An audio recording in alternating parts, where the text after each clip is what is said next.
when I spoke with you, Ree, and you remember, there was a moment where I would not have said yes. It completely depended on your ability to see me, the value I bring, and who I am. Yeah. We had a very specific conversation. And I said, I want you to feel through who you see me as, because if you don't get it, then your people won't get it. And I'm not going to get what I came here for.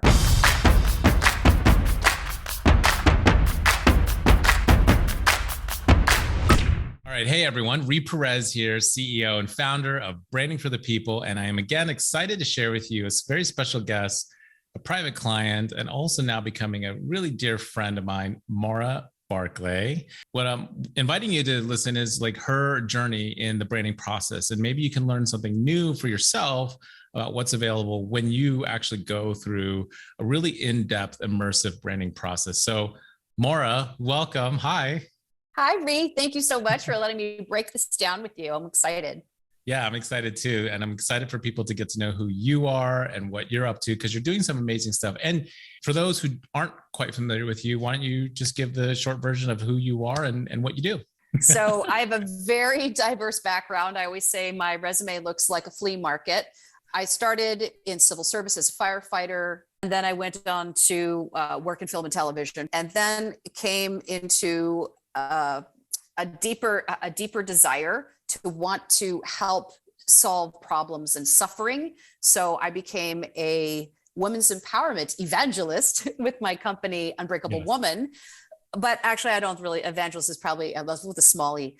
I was all about compassion and helping people use the skills they've already got and cooperate in finding areas of harmony with men. I just don't believe in man bashing. So I really wanted it to be sort of a collaborative way to empower women. And how can we help men understand how to be allies for women? And there's a lot of men doing it, a lot of men doing it right. And that led to some awesome speaking opportunities. And I became a US military consultant, and they actually use some of my curriculum in their continuing ed. So I've had this wonderful, diverse background. Yeah. So that is what I've been engaged in now, working in culture and very specifically psychological safety. I love that. I love that. So tell me, with this diverse background and with this colorful career that you've had, what was a problem that you were looking to solve through branding? That is such an important question, Ree. So he asks great questions, everybody. This is what part of his ninja brilliance. Like Ree just knows how to put the pin in the thing. All right. So I had done a lot of DIY, bootstrap it, pay someone a couple grand to put together a pretty website. But there was no strategy behind it. I didn't really, I knew enough about myself to think, well, my brand is like, when you hire me to speak, it's going to look like a TED Talk. So I knew that about myself, but I didn't know how to put that in my brand. So the problem I was having was I didn't know how to represent the depth and breadth of the value that I'm bringing through branding. And I think a lot of people maybe think websites aren't important. When you do what I do, it's the welcome mat. Yeah. And also I heard just instant credibility, right? So those first impressions matter when you're prospecting. Now, you could probably say, for people listening in, like you can build a business without all the branding. Sure. It's just, what does that make available when you actually don't have that as a barrier? Or what are the opportunities that you're missing because people come to your website or they check out your brand and are like, oh, so at the end of the day, we buy from people, companies, and brands that we trust, admire, and respect. So I just also heard just having that credibility and that instant trust, and to solve that. Because I'm sure when people meet you in person, they're like, they get you and they trust you. Okay.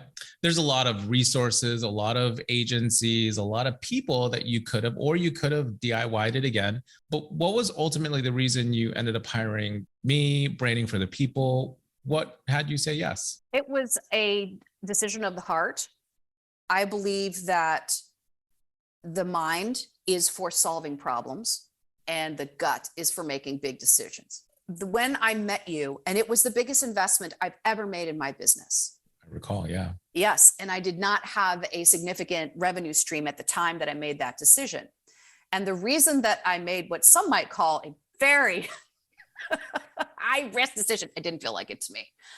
Was when I spoke with you, Ree, and you remember, there was a moment where I would not have said yes. It completely depended on your ability to see me, the value I bring, and who I am. Yeah. We had a very specific conversation. And I said, I want you to feel through who you see me as, because if you don't get it, then your people won't get it. And I'm not going to get what I came here for. So it was all about you and your intuition, actually. And when you emailed me back and you said, this is what I see, because I didn't really know. Yeah. I didn't know what I didn't know. So what I needed was confidence that you would be able to extract from me with your amazing Whip Smart team everything that I needed to build the foundation of the empire that I'm building. But I needed to know that you saw that in me. Yeah. And it was very clear. It was personal. And I didn't expect us necessarily to become friends, but it was working with you, Ree, was very personal. It was very customized. It was very tailored. I felt like, I mean, you care. You're very invested in your clients. And I felt that from you. I'm glad you said that, because it really is, even for myself, when I'm hiring other people, is that person or is that company, is that organization really going to get me? Or am I going to get some sort of canned cookie cutter, approach, non-personal? And that's interesting you use that word, because branding is personal, because this is you putting yourself out there in a way that is authentic, that is a way that communicates who you are and who you're not. But it's got to have resonance from you first, because then that gets transferred over to people can feel that when they interact with you, and every touch point that you put out there, they can feel you and they can get you. So I'm glad you said that. Yeah. Well said. Okay. So let's talk about the process. What was the process like for you, or what made our branding process effective for you? I like to work both hemispheres at once. For example, I'm a big proponent of intuition with data, right? Yeah, they go hand in hand. Right? They do. They have to go together. So there, you have managed, because of this is who you are and this is who you hire. It's part of the branding for the people experience. At least it was for me. You have this very distinctive integration of intangible plugged into a framework that is very tactical and produces very consistent results. So your process, which I've never seen anything like it, it was like your brain, people don't realize it's so granular. And that's what people need to be ready for. Oh, just make me a brand. Nope, that's not how it works. Yeah. You have to be ready to step into your own authority of who your brand is, the way that you are being your brand. And your process evoked all of that for me, which is why my website and all of it is so awesome. Thank you. I appreciate that. And it is important, building a brand, because we already established that it's quite personal. And so it's really, in my purview, it's really important to really look under every stone, to really explore every question, to really critique things, because you layer on from there. And once you have the foundation, you're like, okay, this is it. Now let's build from it. And so I'm glad you mentioned that.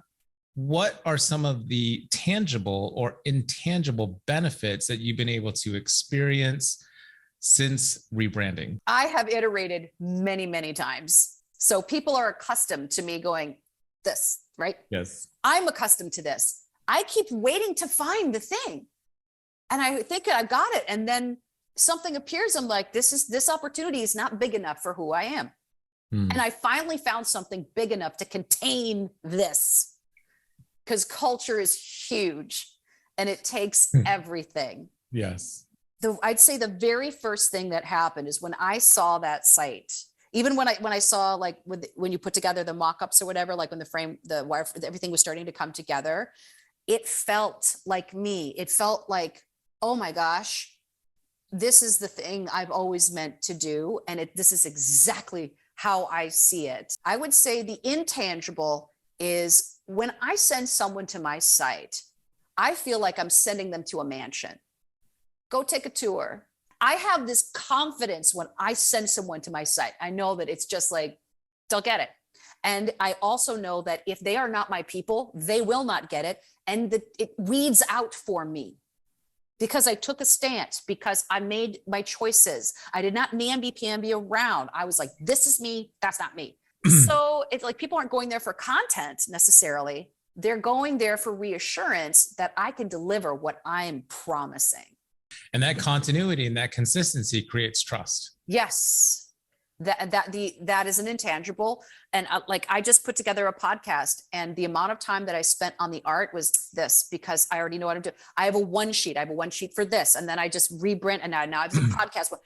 And it's all because of your amazing team and giving me all these elements. And it all feels like Maura Barclay. It all feels, that's what matters to me. I want them to feel that. Yes. But what advice would you give to a CEO, founder, entrepreneur, or even a marketing team who might be on the offense about going through the branding process, through our branding process?